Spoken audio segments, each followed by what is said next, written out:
বিতর্কিত ম্যাজিস্ট্রেট তাবাসসুম উর্মির জামিন। দর্শক, তাবাসসুম উর্মি রাজনৈতিক পট পরিবর্তনের পরপর একজন সামান্য বিসিএস অফিসার, সে একজন ম্যাজিস্ট্রেট, জুনিয়র ম্যাজিস্ট্রেট, চাকরি জীবন শুরু। তার নাম হচ্ছে তাপসী তাবাসসুম উর্মি। প্রধান উপদেষ্টা তারপরে শহীদ আবু সাইদকে নিয়ে যেই মন্তব্য করেছিলেন, মানে খবরটা, শিরোনামটা কি বললাম আপনাদেরকে, যে বিতর্কিত ম্যাজিস্ট্রেট তাবাসসুম উর্মির জামিন। একদম নিশ্চিন্ত ধরে রাখেন যে এটা যদি হাসিনার জামানা হতো, এই তাবাসসুম উর্মির স্থান হইতো আয়নাঘরে। আর যদি দয়া হইতো তাহলে হয়তো ওই খাদিজার মতন, ওই যে জগন্নাথের যেই মেয়েটা লম্বা সময় ধরে যে কারাগারে থাকলো, কারাগারে তাকে বসতে হতো। এখন তার জামিন হয়েছে। এখনো কিন্তু অন্তর্বর্তী সরকার ক্ষমতায়, ডক্টর ইউনূস বেঁচে আছে, আবু সাইদ মারা গেছে। জীবিত মানুষ সম্পর্কে যে এই ধরনের অধ্যত্ত, যে সময় শেষ তার আবু সাইদের, এই ডক্টর ইউনূসের, আর একে বলছে কি যেন মদ্যপ নাকি সন্ত্রাসী আবু সাইদ সম্পর্কে, এইরকম মন্তব্য সে পোস্ট করে সেটাকে আপ করছে। তারপর গভর্নমেন্ট কি করছে, তাকে বরখাস্ত করছে, মামলা করছে। এই মামলায় সে আবার জামিনও পাইছে।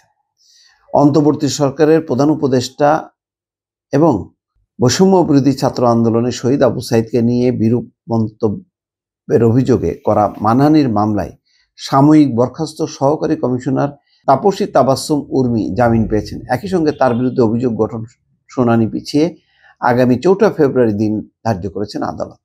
আজ রোববার ঢাকা মেট্রোপলিটন ম্যাজিস্ট্রেট মোহাম্মদ সেফাতুল্লাহ এই আসামির জামিন আবেদন মঞ্জুর করে এই তারিখ নির্ধারণ করেন। সকাল 10:55 উর্মি আদালতে হাজির হন। 11:30 আদালতের বিচারিক কার্যক্রম শুরু হয়। শুনানির শুরুতেই বাদী পক্ষের আইনজীবী খাদিমুল ইসলাম চার্জ গঠনের পক্ষে শুনানি করেন। আসামি পক্ষের আইনজীবীরা জামিন চেয়ে শুনানি করেন। একই সঙ্গে আরেক দরখাস্তে আসামির চার্জ গঠনের শুনানি পেছানোর জন্য সময় চেয়ে আবেদন করেন। বাদী পক্ষের আইনজীবী খাদিমুল ইসলাম এই তথ্য নিশ্চিত করেছেন। এর আগে 8 অক্টোবর, আগস্ট, সেপ্টেম্বর, অক্টোবর, 1 মাস কি 2 মাস পরেই 8 অক্টোবর শহীদ আবু সাইদ সহ অন্য শহীদদের নিয়ে বিরূপ মন্তব্যের অভিযোগে তার বিরুদ্ধে ঢাকার আদালতে মানহানির মামলায় আবেদন করেন গণ অধিকার পরিষদের উচ্চতর পরিষদের সদস্য সমন্বয়ক আবু হানিফ। এ সময় আদালত বাদীর জবানবন্দি রেকর্ড করে 28 নভেম্বর তাকে আদালতে হাজির হতে সমন জারি করেন। ওই দিন তিনি আত্মসমর্পণ করে আইনজীবীর মাধ্যমে জামিন চেয়ে আবেদন করেন। শুনানি শেষে আদালত 500 টাকা মুচলেকায় তার জামিন আবেদন মঞ্জুর করেন। পরে বিচারের জন্য প্রস্তুত হওয়ায় মামলাটি বদলি করা হয়। দেখেন, তাকে জেল খাটতে হয়নি এখন পর্যন্ত। কি সৌভাগ্য, তাই না? আওয়ামী লীগ আলারা বোধহয় ভুলে যায় যে তাদের আমলে এইসব মানুষগুলোকে কি করা হতো।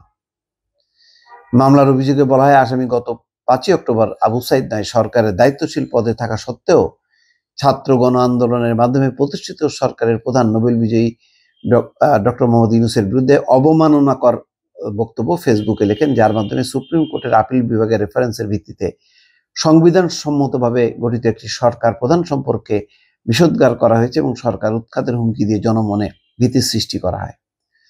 যাই হোক, তাকে পরে বদলি করা হয়, ওএসডি করা হয়, মামলা করা হয়। এটা চলুক মামলার মতন, কিন্তু দেখেন সব হলো আইনানুগ পন্থায়। তারপরেও সহ্য হয় না ডক্টর মোহাম্মদ ইউনূসের সরকারকে। ভালো থাকবেন, আল্লাহ হাফেজ।